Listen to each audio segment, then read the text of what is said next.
Amigos de Calla Quien Calla, estamos empezando nuestra junta de información y hoy que el tema de debate va a tratar acerca del tercer género, que son aquellas personas que han salido del closet o han destapado otra naturaleza de su ser. Estamos platicando aquí acerca de los secretos que guardan todas esas transformaciones o esos destapes y lo que hemos vivido como reporteros al cubrir casos como el de Eduardo Palomo, el mito que lo rodea acerca de si de verdad es transexual y no transgénero. Y que lo seguirá rodeando, porque es lo que platicábamos, que nunca se supo a ciencia cierta si se operó, no se operó, si se hizo la jarocha, si no se hizo la jarocha. Bueno, Carmelita Salinas bromeaba mucho con eso porque era la época en que estaba en Aventurera o acababa de salir. Que era la mejor bugambilia que podía haber tenido, ¿no? Obviamente, ¿no? La personificación exacta. Pero el problema aquí es que él siempre declaraba que seguía manteniendo relaciones sexuales con su mujer como hombre, cosa que si se hubiera quitado el pene no hubiera podido Un llevar a caso cabo. muy parecido al de Carla Sofía, antes Carlos Gascón, que hoy nos acompaña en la mesa de debate, por cierto, y que también no acaba de, bueno, sí, él está pensando en hacerse la operación, ¿no? Sí, está en plena, digamos, transición a ya ser plenamente Carla Sofía.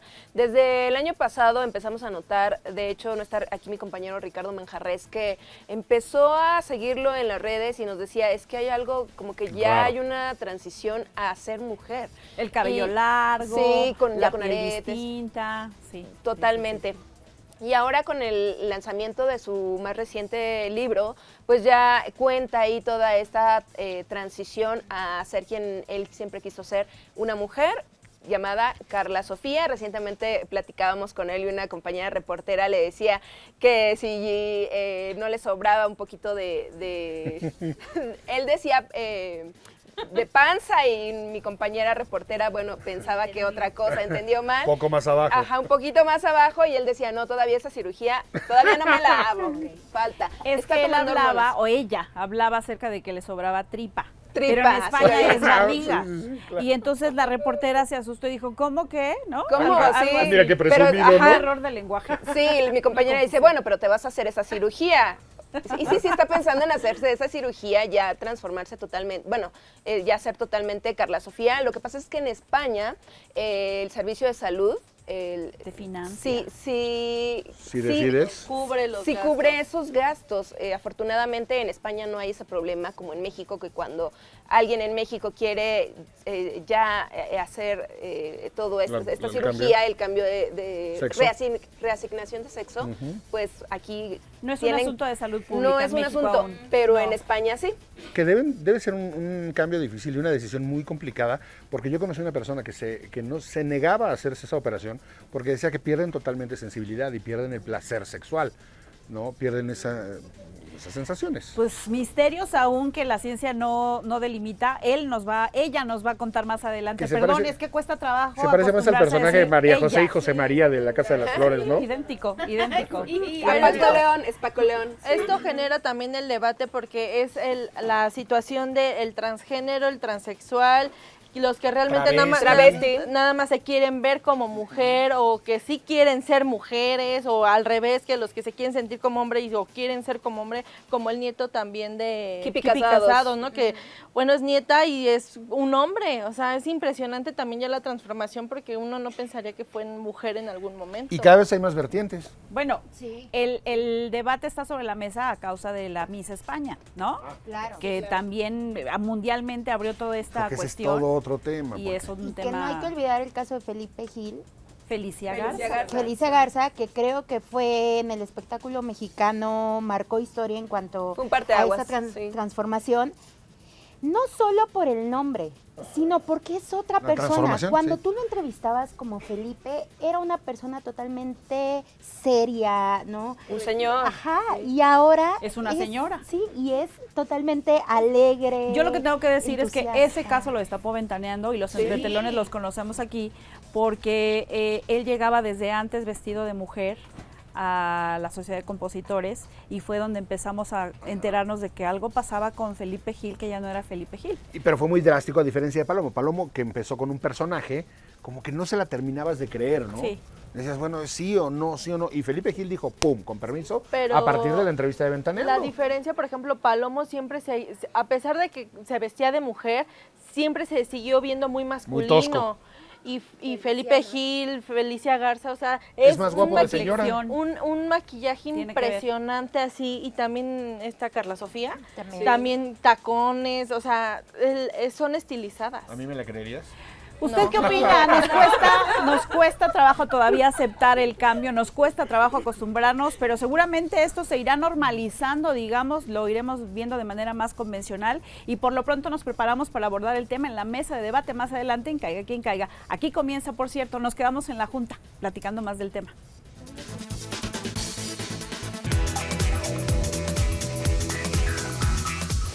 El tercer género y la aceptación de lo diferente es el tema que trataremos hoy en la mesa de debate de Caiga Quien Caiga. Tenemos 3 invitadazos para que usted entienda, igual que yo, muchas cosas que a lo mejor no sabíamos, y es un tema de mucho debate. Está con nosotros Carla Sofía, actriz. Bienvenida, Carla. Gracias por recibirme. Bienvenida, de verdad. Está con nosotros también Eduardo Alonso Domínguez, maestro en Derecho. Muchas gracias. Gracias por la invitación. Buenas tardes. Bienvenido, gracias. Y está Adriana Harumi Hirata. ¿Lo dije bien o no? Sí. Mira, que hablo japonés desde siempre. Qué bueno. Bienvenida también. Muchas gracias por la invitación. Ella es psiquiatra, socia fundadora y coordinadora del Centro de Atención Transgénero Integral, CATI. ¿Estamos de acuerdo? Sí. Bueno, pues arrancamos el tema de hoy. ¿En qué consiste el tercer género? Para que el público lo tengamos claro. Ella, yo creo que la más indicada es ella, que es la que tiene la asociación. Bueno, desde el punto de vista, hay como varias definiciones acerca del tercer género. Se define como el tercer género a todo aquel que no sea masculino y femenino, pero es un poco una definición desde el punto del género binario, cuando nada más consideramos que existen dos géneros, ¿no? El hombre y la mujer.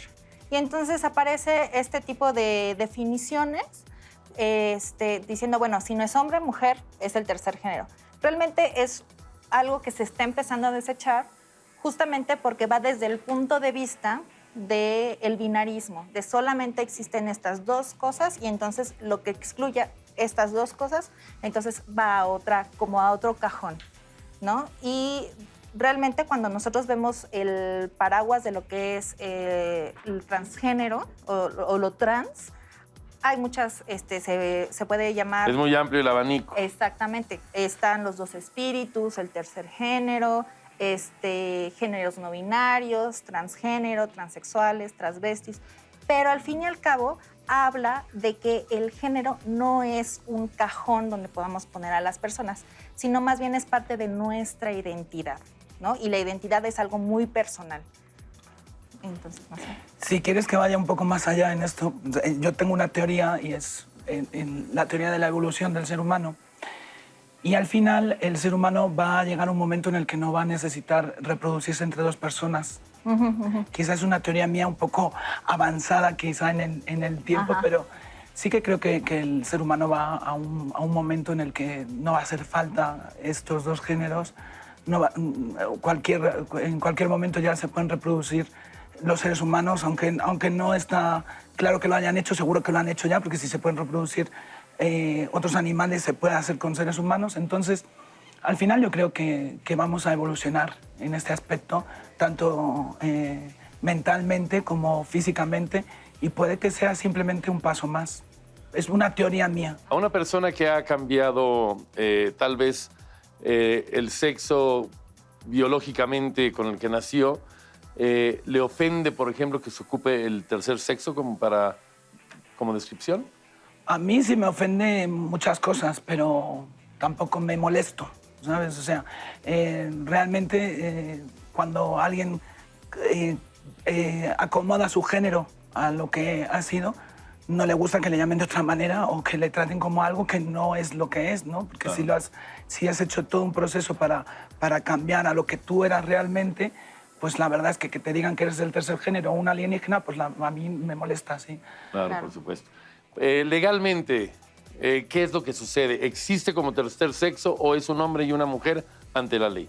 Es un hombre y una mujer ante la ley, y hoy por hoy existe la posibilidad de que la persona pueda cambiar de sexo sin someterse a ningún requisito como operación quirúrgica, tratamiento hormonal, tratamiento psicológico. Y esta reforma fue al Código Civil en el año 2015, fue de 5 de febrero de 2015, donde se brinda la posibilidad a toda aquella persona que no se sienta identificada con ese sexo dado biológicamente, tiene la posibilidad de cambiar. De poderlo cambiar. Sí. Sin ningún problema. O sea, puede seguir hoy siendo Roberto y mañana ser Sandra. Y ¿cómo se maneja la cuestión de antecedentes penales? ¿Cómo se puede o no puede prestarse esto para de repente tratar de desviar ciertas cosas legales? Ese es un gran problema que se le ha hecho a esta reforma, porque evidentemente sí se presta a la sustracción de personas, sobre todo de la acción de la justicia o para no pagar, por ejemplo, deudas con bancos. Claro. El mismo Código Civil prevé que una vez que se levanta esta nueva acta por reasignación sexogenérica, que es un reconocimiento de identidad lo que se hace realmente, se mandan 10 oficios a 10 dependencias distintas, entre ellas la PGR, ¿sí? Secretaría de Finanzas, Secretaría de Gobernación, Secretaría de Educación Pública.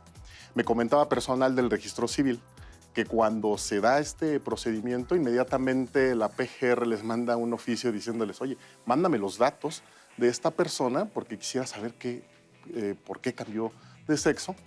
El gran problema es que se requiere una orden judicial para poder acceder a esos registros, porque se mantienen en calidad de reservada, de acuerdo con el Código Civil. Yo creo que de repente para poder aceptar y para poder convivir se necesita tener conocimiento, y yo creo que la gente tiene que informarse más de qué es lo que sucede con toda la gente que de repente tiene esta orientación o estas ganas o como gusten llamarle. Creo que es muy importante que la gente esté informada. ¿Qué diferencia hay entre transgénero, transexual y toda esta gama de términos que hay? Lo platicamos en el próximo bloque de esta mesa de debate. El tercer género o la aceptación de lo diferente. Seguimos en Caiga Quien Caiga. El tercer género y la aceptación de lo diferente es el tema que estamos tratando en la mesa de debate de Caiga Quien Caiga. Público, está muy interesante esto porque de repente la ignorancia, la falta de conocimiento nos hace pues no tener idea de qué es lo que está pasando, y es cuando viene el juzgar, el hacer cosas que no deben de ser, ¿no? ¿Qué diferencia hay entre un transexual, un transgénero? ¿Cómo está la cosa? Para que la gente lo sepa. Bueno, yo creo que primero habría que definir un poco qué es la identidad de género, porque muchas veces no sabemos bien de qué estamos hablando y hablamos de cosas distintas. Hay como, cuando nosotros definimos el género, hay 5 categorías distintas que nosotros nos referimos dentro del género. El sexo biológico, la identidad de género, el rol de género, la expresión de género y la sexualidad. Cuando hablamos de la identidad de género, estamos hablando de justamente de cómo alguien se identifica y tiene una conciencia de sí mismo. Ahí entra la situación de lo trans. Ahora se usa el término trans porque entra en desuso en la terminología como tal médica el clasificar transgénero y transexual. Porque al fin y al cabo, lo que nosotros estamos viendo es esta persona, cómo se identifica, cuál es su identidad, y nos basamos justamente en eso, porque no necesariamente alguien que se identifique como mujer va a tener exactamente el rol, la expresión y la orientación que estamos acostumbrados a pensar. Si es una mujer, entonces le tienen que gustar los hombres, ¿no? Y no tiene que ver con la sexualidad. La sexualidad es otra cuestión totalmente diferente. Entonces, pero sí existe todavía dentro del argot general, es que las personas sí diferencian a las personas transgénero de las transexuales. ¿La transgénero es la que se viste de mujer y la transexual la que ya se ha operado o no? No. Es las personas transgénero, tiene que ver con la identidad. Estas personas se identifican con el género contrario al sexo biológico con el que nacieron. Y las personas transexuales, como tal, antes se usaba este término para definir a aquellas personas que hacían una transición ya quirúrgica y se hacían modificaciones dentro de su cuerpo para poder identificarse más con el sexo con el que, con el género con el que se identifica. Pero ahora... O sea, en base sí, el que está ya operado sí es transexual. Transexual y transgénero hablamos de la identidad. Okay. Por eso ahora nada más se dice personas trans. Sea que se hayan hecho una operación o no. Exacto, porque nosotros estamos hablando de la identidad realmente, ¿no? Eso es algo muy interesante para que la gente lo sepa. Díganme, ¿con qué se enfrenta una persona más cuando es figura pública, cuando de repente da esta noticia o decide hacer este cambio en su vida? ¿Qué tan difícil es? Pues en mi caso ha sido súper difícil y eso que yo lo tengo fácil, porque yo tengo toda una sociedad que me apoya tanto médica como psicológicamente como en todos los aspectos. Pero enfrentarse primero a los seres queridos, a tu familia, a las personas que te rodean y luego después a la sociedad en general es ya un estrés, ¿no? Para la persona que sea. Y si eres una persona conocida, pues se crea luego después un mundo, como se ha creado alrededor mío, pues de una aceptación y una alabanza y una serie de insultos y desprecio y discriminación. Así es la vida. Tiene dos baremos. Ambivalente. Pero vale la pena al final. Pues a mí me hicieron esta pregunta el otro día, me dijeron ¿qué es lo que has perdido y qué es lo que has ganado? Y yo le dije, pues quizá he perdido a las personas que más quería en este mundo, pero me he ganado a mí misma. Entonces creo que merece la pena ganarse a quién es uno, ¿no? Entonces, la verdad, yo nunca me sentí, no soy como otras personas que han sufrido demasiado en sus carnes el no poder ser lo que eran, porque yo también he sido muy privilegiada a la hora de ser Carlos, pero sí he tenido un proceso muy, muy difícil, porque en mi época, pues obviamente no había todas estas facilidades. Y cuando ya las encuentras, pues ya tienes unos años en los que te tienes que plantear de golpe si vas a dejar todo lo que eras detrás, si vas a empezar una nueva vida o si vas a seguir en el sofá de tu casa tan tranquila y tan a gusto como estás. ¿Es un recomenzar absoluto en la vida? ¿Profesional también? Para mí todo, totalmente, sí. No solo personal, sino también profesional. Sí, claro. Digo, porque el talento para la actuación y todo, pues se trae ya, ¿no? Obviamente. O sea, yo soy una persona creativa, siempre he expresado mi arte desde diferentes ámbitos, ahora con este libro, con Carsia. Y lo mío siempre ha sido también la actuación y obviamente pues hay un cambio que no depende de mí el que me acepten los productores o si hay personajes para mí, ¿no? Porque ya es difícil, la profesión actoral es una chingadera, la verdad, sí. Para cualquier actor. Entonces ya máxime si tú te vas poniendo, ¿no? como cerrazones en los personajes, pues más, pero yo me considero muchísimo mejor actriz ahora que antes. Y además, ¿podrías hacer un personaje de hombre? Pues, ¿Lo harías? Pues sí, lo harías, claro que sí. O sea, ¿tendrías la facilidad, incluso más que a lo mejor una mujer biológica, de poder interpretar un hombre en este momento? Pues la verdad es que yo siempre me ha gustado hacer personajes lo más alejados que fueran de mí. Entonces, en este caso, ahora lo más alejado que hay pues, es hacer de hombre, y sí sería muy divertido para mí. La cuestión es que sí tuve que parar el proceso y sí me llamaron mientras que estaba haciendo el proceso para que hiciera algunos personajes de hombre, pero tuve que ser honesta conmigo y decir, no, ahora no es el momento de hacerlo porque lo que iba a hacer era autoengañarme, claro. ¿No? Iba a volver a cortarme el pelo, iba a hacer una serie de cuestiones justo lo contrario de lo que estaba desarrollando. ¿Cuál es legalmente por lo que tienen que pasar las personas para poder ser reconocidos legalmente como todas las personas? Sí, ¿qué es lo que sucede? Bueno, con excepción de la Ciudad de México, que es donde se dio esta reforma que acabamos de comentar, en los demás estados de la República tienen que pasar por dos juicios, ¿no? Primero, por uno donde se tiene que solicitar esa asignación sexogenérica, ¿sí? Con el riesgo pues, de que a lo mejor el juez no haga ese reconocimiento, posteriormente irse a un recurso de apelación y posteriormente quizá irse a un amparo, que es la forma por la que algunas personas han tenido que buscar en ese camino el reconocimiento, porque hubo una decisión de la Suprema Corte donde, con base en el artículo 1 constitucional y por el derecho a la no discriminación, se le reconoció esa situación, ese estatus. ¿Qué tanto ha avanzado la medicina hasta el día de hoy para que una operación de este tipo no sea muy riesgosa? ¿Nos lo comentan en el próximo bloque? Seguimos en Caiga Quien Caiga. Seguimos con esta mesa de debate en Caiga Quien Caiga, el tercer sexo y la aceptación de lo diferente. Le preguntaba aquí a Carla, ¿qué tanto ha avanzado la medicina? ¿Qué riesgos se corren? ¿Cuál es tu postura ante esta operación? ¿Cómo está la cosa?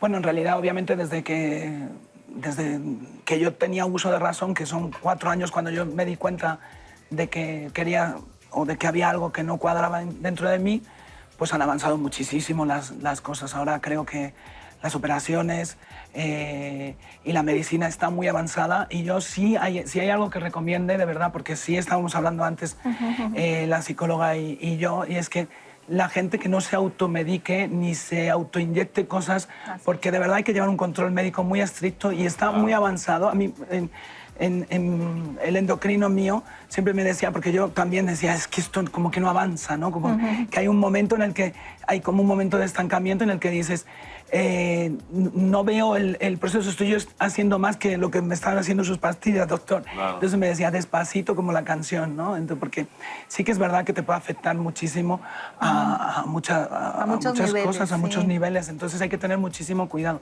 Tiene que ser muy vigilado por un médico. Muy vigilado, tanto la hormonación como cualquier tipo de operación que se vaya a hacer cualquiera.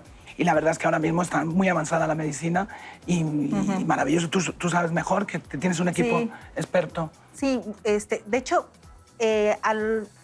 cuando hay como esta apertura dentro de social y médica, lo que ha empezado a ocurrir es que las cirugías, que antes solamente eran de estética, ahora se hacen más funcionales. Por ejemplo, antes las cirugías de reasignación eran más por cómo se podía ver a que pudieran tener una funcionalidad. Y ahorita, por ejemplo, en las cirugías de reasignación ya hay preservación de nervios, y ahí las personas pueden, hasta el 80% de las personas pueden tener un orgasmo, de aquellas que se operan, ¿no? Entonces, y sí, son situaciones que conllevan un riesgo, como cualquier otro procedimiento médico y quirúrgico, pero el que los pacientes sigan las indicaciones médicas, justamente porque se llegan a desesperar y dicen, no, es que yo quiero que me haga más rápido, entonces en vez de ponerme un parche, me inyecto dos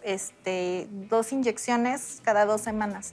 Y lo que termina pasando es que nuestro cuerpo tiene puertas que son los receptores, y únicamente esos receptores van a poder ocuparse.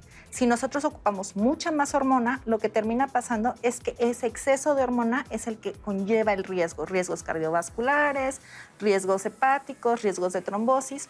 Por eso tiene que tener una vigilancia muy adecuada, ¿no? Porque para evitar estos riesgos que sí pueden haber, pero se pueden evitar. Fíjate que platicaba con una amiga trans hace un par de días que me decía que a partir de que ha venido esta hormonización y todo y ha ido avanzando, cada vez ve más cerca el momento de operarse. Ajá. Porque de repente ya lo que antes sexualmente era como hombre cambia totalmente. Entonces, por ejemplo, ella me decía que en su caso ya no hay ningún tipo de erección, por ejemplo, entre algunas cosas que prefiere en determinado momento pues hacer el cambio, ¿no?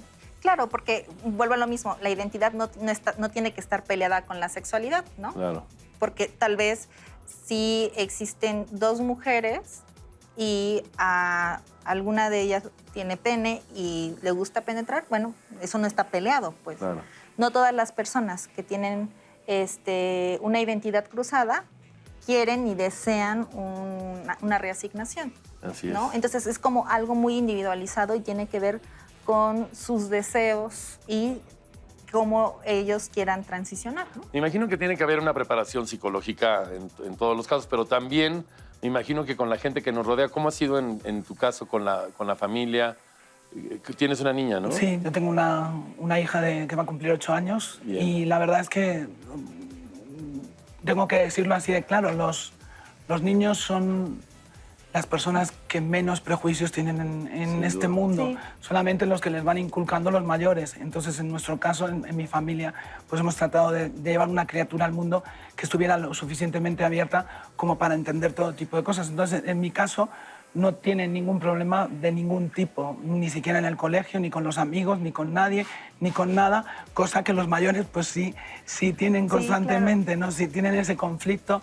Y entonces mi hija pues lo único que me ve es como una persona que la cuida, que la ama, que la quiere, con la que juega, que quiere que le cuente los cuentos por la noche, ¿Sigues etcétera. casada? Sí. ¿Y la relación con tu pareja cómo es? Pues La mamá de la niña, ¿no? la verdad está un poco difícil el asunto porque obviamente a ti te conocen de una manera, aunque tú no hayas mentido a lo largo de todo tu proceso y todo se sepa desde hace muchos años, pero sí hay un cambio de imagen, hay un cambio físico en el que hay un choque, porque por mucho que tú fueras antes lo que eras, también tenías cuerpo de hombre, entonces hay un choque. ¿Una perturbación para la persona? Hay un problema que hay que resolver, pero eso se puede resolver de dos maneras, o huyendo de la situación o con amor y con cariño y aceptando las cosas, y ojalá triunfe siempre el amor en este mundo, cosa que normalmente está un poco... Claro, pero ¿cuál sería tu ideal, el poder seguir con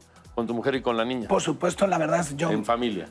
Las amo profundamente y de mi parte no va a ser el que se rompa esta relación y voy a luchar por ello siempre.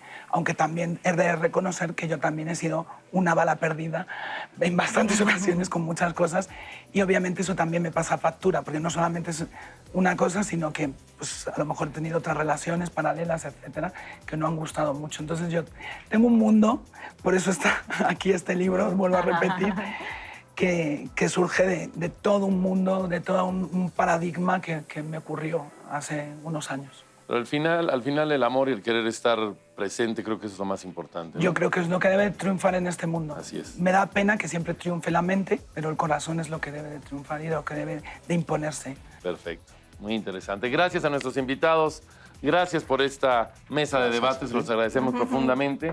Gracias, Carla Sofía. Gracias, muchas gracias. a También Eduardo Alonso, muchas gracias. Gracias a ustedes. Y por supuesto también gracias a Adriana Harumi. Gracias, muy amables.